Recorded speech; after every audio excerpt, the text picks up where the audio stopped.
Welcome to the Real Estate Syndication Show. Whether you are a seasoned investor or building a new real estate business, this is the show for you. Whitney Sewell talks to top experts in the business. Our goal is to help you master real estate syndication. And now your host, Whitney Sewell. This is your daily real estate syndication show. I'm your host, Whitney Sewell. Today, our guest is Trevor Mauch. Thanks for being on the show, Trevor. Whitney, thanks for the invite, man. Excited to finally meet you virtually. Yeah, no, it's my pleasure. My pleasure. And a little about Trevor. He's a real estate investor and former serial entrepreneur, CEO of Oregon's fastest growing software company, Carrot, where they help over 6,000 investors and agents generate more leads online. So Trevor, give the listeners and myself a little more about yourself and your background, and let's dive into how you've grown this platform and just the mindset behind it and just some other things about business that I know you can help us with. Cool, man. I'll kind of start back a little ways. So I think a lot of people listening to this can probably relate to it that early on, I honestly didn't want to be an entrepreneur. So there might be people that are listening to this going, oh, I was the kid selling like lemonade. I was the kid doing this. I wasn't really that kid, man. I played baseball. I love sports. My parents had become entrepreneurs out of necessity when I was probably 7 or 8 years old. My dad lost his job. And so my mom created a business in our basement. And it was a party and wedding business where we would have people coming into our house, going down to the basement. She'd kind of consult with them on their weddings and they'd help decorate it and set it up. And so that was kind of the early years entrepreneurship wise, man, was just seeing my parents out of necessity going, hey, we have a problem and we can go out there and either try to find a job or let's try to add value in some way by being creative. And so that number one sparked me in thinking about, oh, it's possible to go out there and do things like this, but also Whitney, that was the thing that made me not want to do business. Cause I remember on weekends and nights, I'd be young, 10, 12, 13 years old. Summers we'd be packing chairs, tables out to weddings on weekends and taking down tents and things like that. And I really learned amazing work ethic. My dad's the most positive guy in the world, learned amazing work ethic. But what I also learned that I did not want to model was that business equals trapping you inside of this box that you've got to be plugged into it 7 days a week. And that's kind of what I thought business was. It's something that you've got to kind of be the slave to the machine rather than the machine serving you. And I think that's one of the reasons it's so exciting to talk to you and all of your listeners is the reason people get into real estate, the reason people get into syndication and apartments is the opposite of that. It's right. How can I plug into a business, which each property like that is a business in and of itself? How do I plug into a business that supports me rather than me supporting it? So that was the early years, man. I'll kind of fast forward and then we'll get into some other cool stuff. But after that, thought I wanted to be a doctor, thought I wanted to be an attorney, bombed both of those tests, couldn't get into the schools. And then I'm like, I'm going to figure this entrepreneur thing out. And right out of the gates, I started doing marketing, which I had no clue what marketing, like how to do marketing. I started doing marketing for a mortgage company in 2006-07, which as you can imagine, towards the end of that, it got very interesting in the office when twice, 2 or 3 times a week, you'd have the wholesale mortgage brokers coming in and saying, hey, we're out of business. It was wow. Wholesale mortgage brokers were just like weekly for weeks, man. They're coming in like, all right, we're out of business. We're out of business. We're out of business. But during that time is when I learned how to use the internet. I learned how can you leverage the internet to scale ideas. How do you leverage the internet to tap into people and demand that you could never get into just by knocking doors or calling people at that scale. And also I figured out how to leverage your time way better. And we generated a lot of private lender leads online. We can kind of get into that, how to raise capital using the internet in a good way without the SEC barking down your back. I'm not an attorney, but some good ways. And that kind of led into Carrot in 2014, where I took all that lead generation knowledge from the previous 6 or 7 years and said, I think we can solve this problem for small businesses better than anyone else. The previous decade, 2002 through 12, was got to get online. And everyone was online, but they're like, I'm online, but I'm not getting results. I'm not getting leads. I'm not getting high in Google. And that's what I got good at. And we said, I think we can do this. And now today we work with just under 7,000 active real estate investors and agents, a lot of multifamily people too, as well. And they generate a little over 1 million inbound leads online, mostly motivated sellers of properties and land. Wow. Yeah. It's interesting, you were part of the family business and had that vision of, okay, it's a trap. You mentioned like it's trapping you 7 days a week and you didn't want that necessarily, but now, you've got a great business. Obviously you've been very successful and, some things had to change there, right? And I would say number one, probably that mindset had to change. And then, probably amongst other growth, but walk me through that a little bit, why jump back into a business when you thought, okay, this is not what I want, but now, you've been very successful at it. Man, that's a great question. So I graduated college in 2006 and right out of college, all my buddies went and got jobs, right? I graduated from a technical school. I'm not a technical guy, even though I own a software company, I'm a marketing guy. And all those guys went off and got $60,000, $70,000, $80,000 jobs out of school. And I think for me, what happened, Whitney, was I bought my first rental property as a little 4-unit apartment building when I was 21 in college, just up there by the college. I still own that one today. And I started to kind of get that taste of, man, there's something new. Even though I wasn't making a lot of money from that property, I gained a lot of equity pretty quick in it, bought it right. And I saw the potential. I'm like, I don't want to work 40, 60, 70 hours a week for what seems like a potential cap. And they're pretty pumped about these jobs now, but I just had this vision because I would see, family members that are in their 40s, 50s, 60s. I would see friends or their parents that are in that age. And in general, the common theme, the common story that I kept seeing come up was them talking about what could have been, about the risks they wanted to take that they didn't, about the business ideas that they had that they never pursued. And so I'm like, I don't know how to do this, but I got that first taste of confidence buying that property with none of my own money. Literally Carlton Sheets stuff, man. I know he passed away recently, but my dad, I remember the infomercial came on and he was a very positive influence in my life. Still is. He's an amazing guy. And he said, Trevor, do you want to get into real estate? I thought that'd be cool. But at that time, I think I was 19 or 20 years old. I had no clue how you could do that. And he said, well, I'll buy this course. There's the $500 Carlton Sheets thing. I'll buy the course. And as long as you do a deal with it, you don't have to pay me back. He goes, if you don't do a deal with it, you've got to pay me $500. I'm like, all right, let's do it. So I got it. I studied everything and I ended up buying a property with none of my own money, cash flowed from day one, and I still own it. And so I think that was the main thing that kind of got me that taste. Another thing, Whitney, was honestly, I had a professor in college where I went to college to play baseball and I was trying to figure out what I wanted to do. And I had a professor, his name was Ari DeGroot, and he was just this really charismatic dude. He was a law professor. And so in our business law classes, he was up there talking about law, but then he would bring in all of his experience, and he's also a real estate investor. So he'd be telling a lot of the examples, how he's doing it to acquire properties and how he's doing this to do that. I'm like, that's what I want to do. And I think part of it, and a lesson I learned, Whitney, was he was so passionate and enthusiastic in the way that he was relaying the message. That stood out to me. I'm like, if he is loving what he's doing that much that he's exuding that, I kind of want to do what he's doing. Yeah. And so that's kind of what got me over that hump. And I started to do that out of college. What I did was I said, okay, I'm going to give myself a year to figure this thing out. And I think this is very similar to anyone getting into syndication, anyone growing it. Getting that first couple of deals then's the hard part. It's building that network. It's finding out the deal flow. It's all that stuff. How do you now service a property? And for me, I gave myself that year grace period. I'm like, I don't know. I don't care how much I fail in this year.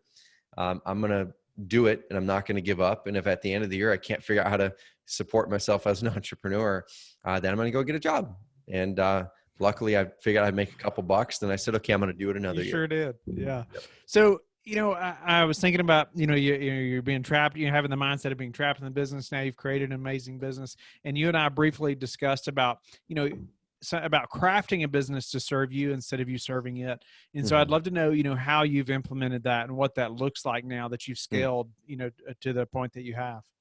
Dude, so I'll give people some context here. So Carrot, as it is today, we are 31 full-time employees. We have 4 positions open now. At the end of the year, we'll be somewhere around 43, 45 employees full-time. And the reason I say this is this, because when I first got into business, or even when I first started Carrot in 2014, dude, the last thing that I ever wanted was a bunch of employees, like the last thing. And going back to kind of that example, and I'm gonna keep on going back to story. My dad is the most positive person in the world, man, except for when it comes to employees. And so that was another one of those kind of influences growing up, is he's so positive. He's so amazing. His work ethic is so good. He's really smart in business, but he'd always come home and talk about the issues, and they were always people issues. And he would always say, you can't find good people. If it's not, if you want it done right, you got to do it yourself, all those old adages. And so I kind of carried that into business, and I have an amazing work ethic. But what was happening, Whitney, was in my previous company, which is an online publishing company, where we worked with a lot of real estate investors, and we generated a lot of leads as well, and sold education and things like that. But what happened was, we built a really good business, but I'd grown to despise the business that I'd built. I'd built a business that actually trapped me. I kind of repeated history, right? And even though it was good financially, I was waking up in the morning, and I had my first child, McKinley, my first daughter, in 2010.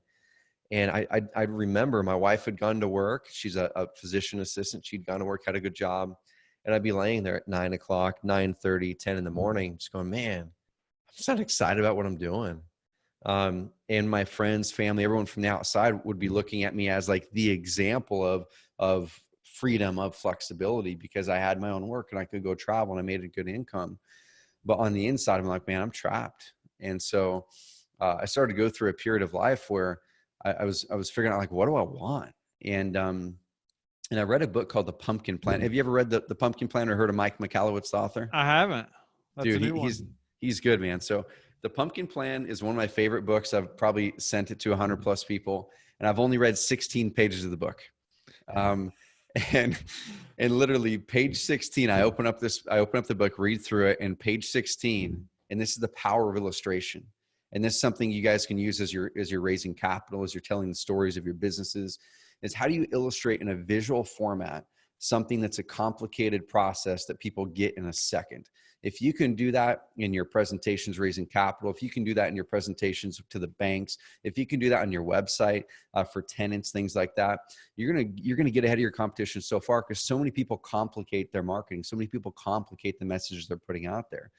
And what this book talked about was, he said he was talking to world champion pumpkin farmers, the ones that are going to those big fairs where they've got the ginormous pumpkins and they're growing them for the blue ribbon. And he would talk to them, and he would say, hey, so how do you grow pumpkins this large? Like, how do you grow a world champion, world record pumpkin? And the farmer said, well, essentially it starts with the right seed. If you get the wrong seed, like if you get a seed of a different kind of pumpkin, there's no way it can be that big. So it's got to be the right seed. Cull out the seeds that are going to be small pumpkins. And then he goes, plant a bunch of those seeds in place. Okay. At the start, you got to throw a lot of seed out there. And then he goes, eventually you're going to have, 8, 10, 12 different things cropping up there. And he said, they're going to grow. You're going to see the pumpkin vine and stuff like that. And some pumpkins are going to grow on the vine. There's going to be leaves on the vine. And he said, what you need to do next is you need to pick probably 3 or 4 pumpkins on that vine that are kind of looking more promising, and hack everything else off the vine. Like, hack everything else off the vine. And even the vines over here that aren't looking promising, just cut the whole vine out, kill it. And you might have 2 or 3 vines with 3 pumpkins each on it that look promising. Said, water those ideas. Those are the bigger ideas, right? He said, then next you're going to find 1 pumpkin on that vine that just definitely looks like it's going to be the bigger one. You cut off everything else, and you ruthlessly trim off and keep the leaves off, any other sprouts coming off it. You ruthlessly get everything off that vine. So all of the water, all the nutrients, all the energy goes to that 1 pumpkin. And he said in the final week, you could almost physically see the pumpkin grow. And he said, that's what grows the biggest pumpkins. And then he related it to business. And he said, man, what happens to a lot of us, and this is what was happening to me in that phase of business, and then I'll transition over to how do you build a business that frees you? Even if you're in syndication, I know people myself, a really good friend of mine, Carlos Vaz, has Conti Org down in Texas. I knew him in his first year of business. He has over 6,000 units now, might be more than that. might be up to 8,000 now. And in his first year, he had acquired 1,000 units. And I remember about year 2 or 3, he was getting overwhelmed with a bunch of stuff. And so now I'll go back to the analogy. Is what happens in business and life is oftentimes we have a lot of different ideas going out there, and we're putting a little bit of energy here, a little bit of energy there, and we eventually get choked out. The opportunity gets choked out because we're spreading things so thin. But if you then trim things down and go, hey, I'm going to trim everything off of my life, everything off my lot, except for the big opportunity, or maybe a couple of them to see what's it, and then fuel all energy there, then you're going to see it grow. And so in that time period, Whitney, I read at close page 16, pull up a piece of paper, and I literally started writing out the proverbial pumpkins in my life and business. Here's all the things that are taking my time, all the things that are taking my energy. What ones am I excited about? What ones do I look like could have a bigger opportunity? And there was one thing that looked like had a bigger opportunity. Everything else was distraction. And over the next year, man, I trimmed everything. I sold 2 companies. Sounds fancy. It wasn't. I was just trying to exit them. Didn't really make hardly any money on them. We got my money back in one of them. The other one, I love my business partner to death. I just told him, I said, man, I'm not going to negotiate with you. I don't want this to hurt our relationship. You tell me a price, I will say yes. And he did. It was way lower than I was expecting. And he even asked for a 5-year loan on it. And I said, yes. And so I bought back all my time. I had pumpkin planned my life. And that's what about a year and a half later turned into Carrot. Which it was a $10 million a year plus company now, worth somewhere in the $60 to $70 million range, and we're growing it highly profitable. It's fun. It's fun. So the other side of that now, I'll kind of talk about the transition, is after I trimmed everything down, and this is something I would encourage everyone to do. I don't care if you're selling toilets, if you're buying your real estate, if you're a real estate syndicator, if you're a software company owner, house flipper, wholesaler, whatever it is I would encourage everyone to take out a piece of paper and write down your non-negotiables. Like, look at your previous experience in life and business and say, these are the things I did not enjoy about my previous companies. These are the things that I did not like. And then flip it around and say, these are the non-negotiables that every business I ever run must follow. Mm-hmm. And I had 5 non-negotiables out of that period where I'm like, man, I want to build something that's real asset. Not just kind of churning transactions. And I think a lot of people that are possibly listening to your podcast might be flippers, wholesalers, maybe even real estate agents who are churning transactions. That's the hamster wheel. Like, you're going to get burnt out eventually. Right. And that's why you're getting into syndication, because you're like, I want to build assets. I want to build something that can serve me. So that was one of mine. Another one was have fun. I just wasn't having a lot of fun in my previous business. So I'm like, the next companies they got to have fun mixed into them.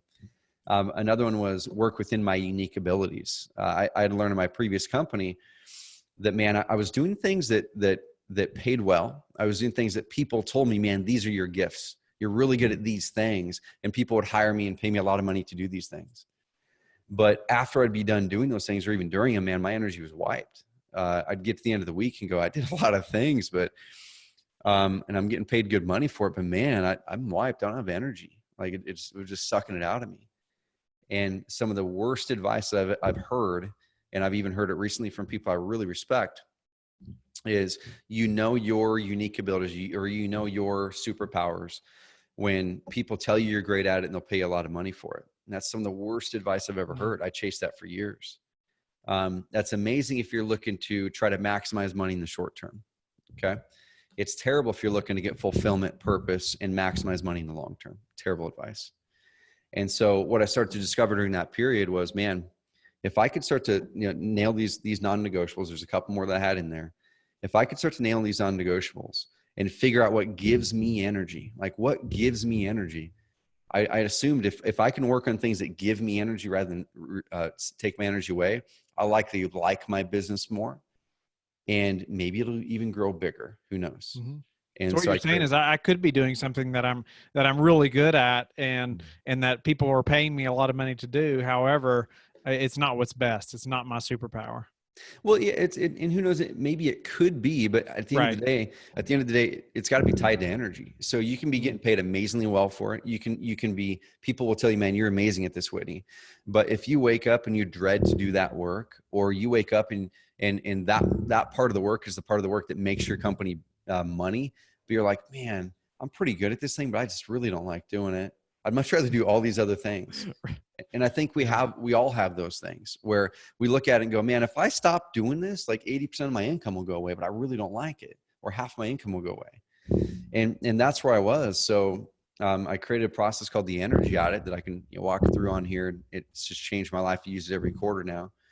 And let's do it. Let's talk about the energy audit before we run out of time. Dude, let's do it, man. So the energy audit, it's really simple. People can take out a piece of paper, do this quarterly. It's 15 minutes a quarter. So take out a piece of paper, line down the middle, or we have the energy audit online. People can get it. It's instructions. No, you don't even have to put in an opt-in. It's just carrot.com/energy. Just go there, download the PDF and go do it. But you put on the left side of it, what gives me energy. So gives energy. So gives. Right side, drain. And then just do an audit, pull back and go on a given average week. What gives me energy in life? Like even I put things you're not even doing right now, but you love, but you're not creating time for. Man, I love doing this. I love, mountain bike riding, but man, I haven't gone in 2 years. Or put down the things that give you energy in life, working out, this type of work. And then on the other side of it, put down things that drain your energy in life, work and non-work. And here's a key to it is what oftentimes happens is when we do an audit like this, we'll only audit the things that we currently are doing. We'll forget to add the things that we're not doing. Like once again, for me, I love strategy. Like strategy gives me energy. I love to go to the whiteboard, strategize things, and then I just want to leave the room and have someone else execute. But my previous company, I was 80% execution. Like I was the guy writing the copy. I was the guy doing all these things and wondering why I didn't have any energy at the end of the day. I love working out, but I wasn't working out. All these types of things. So that's the first one, do the audit. The next thing is on your energy drain list, circle one or two of those items that you're doing each week that you're like, man, these things are just draining the most energy. I dislike these. Oftentimes those things you're going to circle are things directly tied to a revenue item, and you haven't cut them out because they're tied to a revenue item. You're like, I can't cut these. You're justifying it. So you're going to find somebody to replace you or doing those things? 100%, dude. So circle those two things. Write down how many hours per week you're spending on each one of those. Let's say the first one is whatever, and it's 7 hours a week, and this other one's 9 hours a week. So together that's 16 hours a week.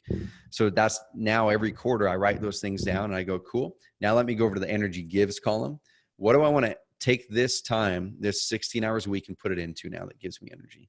And I'm going to go, cool. I'm going to take this 16 hours and over here, I'm going to start to work out 5 days a week. I'm not doing that now because I'm not creating the time. Then over here, I'm going to start, I'm going to start a podcast. Gives me energy. I have no clue how it's going to make me money, but it gives me energy. I don't care if it doesn't make me money. Okay. And then that's going to be your plan for the quarter. The very first things you're going to do in the quarter is exactly create processes or hire people, put people in place to do those things to claim those 16 hours, and then plug that 16 hours into things that give you energy. If you do that over the course of, 1, 2, 3, 4 years, you do it each quarter.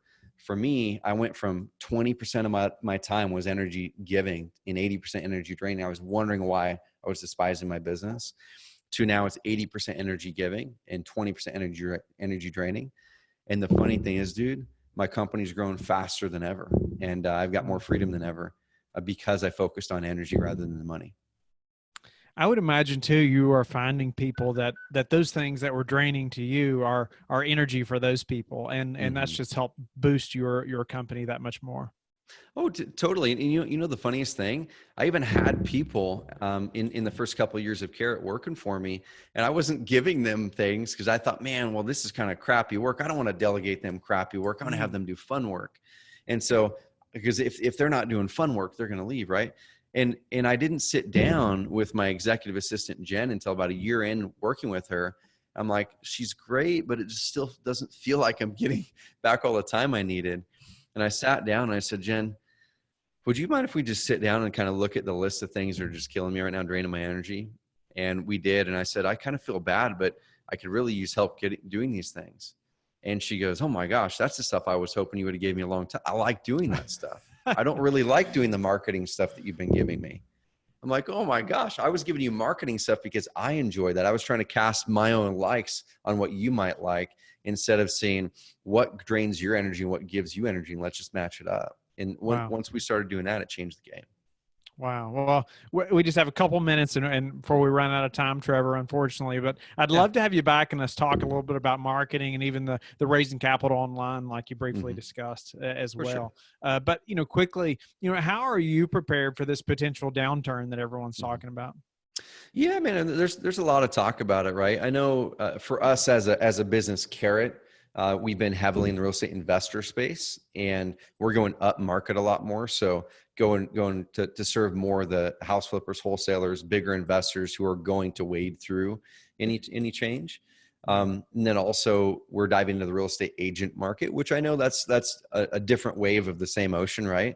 But we're diving into that market. So we're penetrating a market that will also be impacted, but it's new to us. So it's new growth. But here's a couple things, man.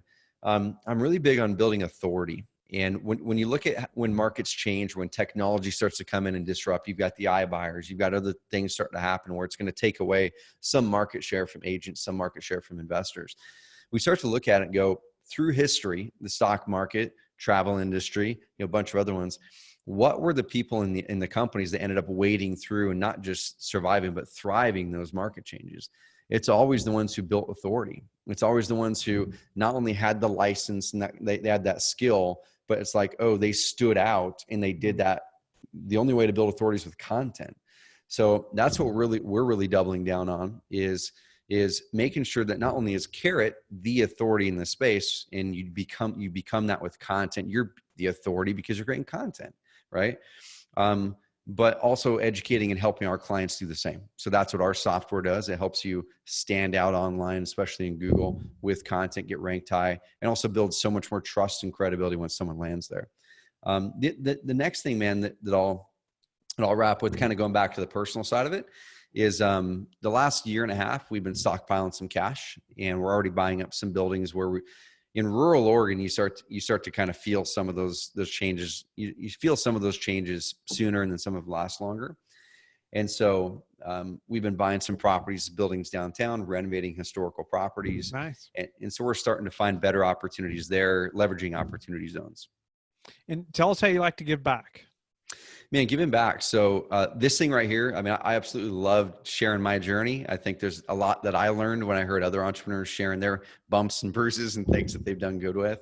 But more directly, man, we created a program here at Carrot 3 years ago called our Carrot Giving Program. And this is something I would highly encourage everybody listening to do this. I don't care if you have 2 nickels to rub together or you have $2 billion in the bank account. I was way delaying giving back, thinking I'll do it once we get to this financial picture. And so 3 years ago, we said, what, screw that. Let's just go ahead and let's start giving something now. And we carved out 1% of our gross revenue. And then every quarter we would say, let's try to give to causes that amplify our core values. And then eventually we'll find something that we really are passionate about. And now fast forward to today, we haven't done the official announcement. We're going to do that on an International Carrot Day, which is March 4th. It's a real holiday, dude. I swear, Google it. But we are starting our Carrot Impact Fund, which is us doubling down on that. We have donated $500,000 to our Carrot Impact Fund, a nonprofit. And we're going to go out there leveraging the growth from this company, man. And how do we help other entrepreneurs? How do we help community organizations where our employees work and live to be more positive, to help to impact those around them more, and to help funnel some of the money that we're blessed to have into other people's hands so they can make an impact. Wow. Thank you for sharing that, Trevor. I appreciate your time. It's been an honor just to get to meet you and have you on the show. And it's always amazing to hear people's transition from, what they thought business was like, and especially at 7 years old. You said when your mom created this business and it was out of necessity, and it's amazing to hear how she made that happen though. And what you learned through that process. And then just how you have obviously just built an amazing business and brand. And I'll definitely look up the book, The Pumpkin Plan. I hope it's good, man. Listeners will as well. But just, your mindset shift and now creating a business that's serving you instead of you serving it so many hours, and just the energy audit. I hope the listeners will also look that up. I know I will. And, but I look forward to hopefully having you back and us talking a little bit more about marketing and maybe raising capital online, which I know the listeners would love to hear about as well. But thank you again so much, and tell them how they can get in touch with you though. Yeah, guys. So just carrot.com. You guys can check us out. We have a lot of blog posts over there. Follow me on Instagram, Trevor.Mauch, Mauch, kind of documenting behind the scenes and how we're growing Carrot and growing a young family at the same time. And the last thing is the Carrot Cast. You guys are listening to podcasts, just go find me at the Carrot Cast. Thank you for listening to the Real Estate Syndication Show, brought to you by LifeBridge Capital. LifeBridge Capital works with investors nationwide to invest in real estate, while also donating 50% of its profits to assist parents who are committing to adoption.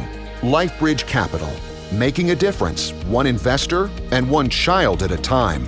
Connect online at www.lifebridgecapital.com for free material and videos to further your success.